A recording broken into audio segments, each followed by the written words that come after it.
Indonesia, masih bersama Kak Desi Sinaga dalam materi surat lamaran pekerjaan. Dan ini adalah video yang terakhir tentang topik surat lamaran pekerjaan, yaitu membahas unsur kebahasaan dari surat lamaran pekerjaan. Oke, unsur kebahasaan dari surat lamaran pekerjaan. Yang pertama, surat lamaran pekerjaan itu menggunakan kaidah kebahasaan.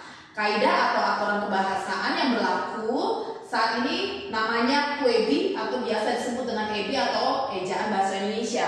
Ejaan Bahasa Indonesia itu mencakup tentang penerapan tanda baca, lalu penggunaan kapital yang benar, kata-kata yang baku, dan penerapan gabungan kata yang tepat. Oke, yang kedua menggunakan kata-kata yang baik dan benar. Ya, di dalam penulisan surat lamaran pekerjaan semua kata-katanya harus ditulis dengan baik dan benar. Lalu yang ketiga memakai bahasa yang sopan. Yang keempat, isi surat harus jelas, singkat, padat, informatif, dan tepat sasaran. Yang kelima menggunakan tulisan yang rapi, ya, lalu bersih.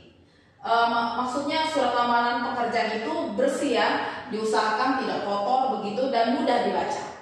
Oke, kita akan masuk ke contoh yang tadi untuk kita mengetahui bagaimana penerapan dari unsur kebahasaan di dalam surat lamaran pekerjaan. Oke, yang pertama, surat lamaran pekerjaan pada bagian titik mangsa atau tempat tanggal pembuatan surat. Oke, harus ditulis demikian ya, Dek, yaitu tempatnya harus diawali dengan kapital, lalu harus dipisahkan dengan koma untuk ke tanggal pembuatan surat, lalu tanggal, lalu bulan ditulis kapital, lalu tahun, begitu. Dan yang sering salah seperti ini, yaitu misalnya Bali G, oke seperti ini, lalu koma 29, lalu tanda hubung Juni 6 begitu ya, 6 2022. Ini adalah penulisan titik mangsa atau tempat tanggal surat yang salah, ya, itu tidak dibenarkan. Lalu yang berikutnya yang sering terjadi kesalahan di dalam surat lamaran pekerjaan adalah ada preposisi atau kata depan kepada mengawali kata sapaan yang terhormat, ya. Ini tidak perlu ada ya, Adik-adik, karena di surat lamaran pekerjaan pada bagian alamat atau tujuan surat tidak diawali dengan preposisi. Lalu penulisan jalan itu harus ditulis dengan utuh, tidak boleh disingkat seperti JLM titik atau JL titik. Itu adalah penulisan yang salah, begitu. Lalu kita juga sering menemukan kesalahan dalam penulisan surat lamaran pekerjaan pada bagian pemberian atau rincian surat. Seringkali nama, tempat tanggal lahir, alamat, pendidikan terakhir ini diawali kapital. Ini adalah penulisan yang salah. Karena apa? Karena rincian ini merupakan masih bagian dari kalimat sebelumnya. Jadi dia tidak perlu ditulis kapital, ya. Jadi rincian ini harus diawali huruf kecil. Lalu yang sering menjadi kesalahan, terdapat kesalahan di dalam penulisan surat lamaran pekerjaan juga di bagian kalimat penutup surat. Dengan surat lamaran ini saya buat sebenarnya. Atas perhatiannya, lihat adik-adik di bagian atas perhatiannya. Ini sering terjadi demikian ya. Dan ini adalah penulisan salah. Karena atas perhatiannya, nyanyi ini sebagai apa? Sebagai kata ganti orang kah? Kan gitu ya. Oke, tidak perlu ya, tidak ada.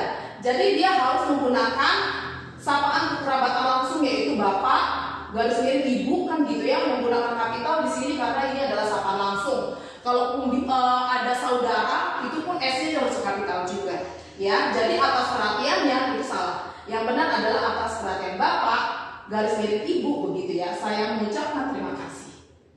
Oke, jadi di dalam surat lamaran pekerjaan ini soal yang sering keluar itu hanya yang paling sering menjadi soal di dalam materi surat lamaran pekerjaan itu lebih sering mengenai tujuan surat. Tujuan surat yang ini deh, ya, menggunakan kata kepada.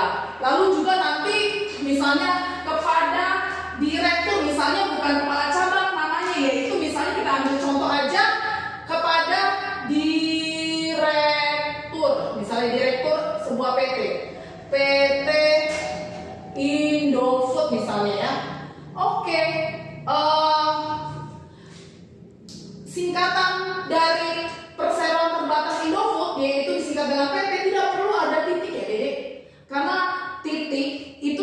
digunakan pada penulisan singkatan lembaga, tidak perlu ada titik di sini, ya. Itu pun nanti adalah penulisan yang salah. Jadi kalau ada tujuan surat yang terhormat itu disingkat dengan YTH, Y kapital, Direktur PT Indofood misalnya, demikian harus tanpa titik, ya. Lalu yang kedua, soal yang sering muncul itu adalah tentang kalimat pembuka surat, ya. Kalimat pembuka surat yang tepat gitu berdasarkan surat hak kabar, begitu kan ya. Lalu pemberian atau identitas lama, lalu kalimat penutup surat. Oke, demikian adik-adik tentang materi surat lamaran pekerjaan. Semoga kalian sukses di dalam pembelajaran. Terima kasih adik.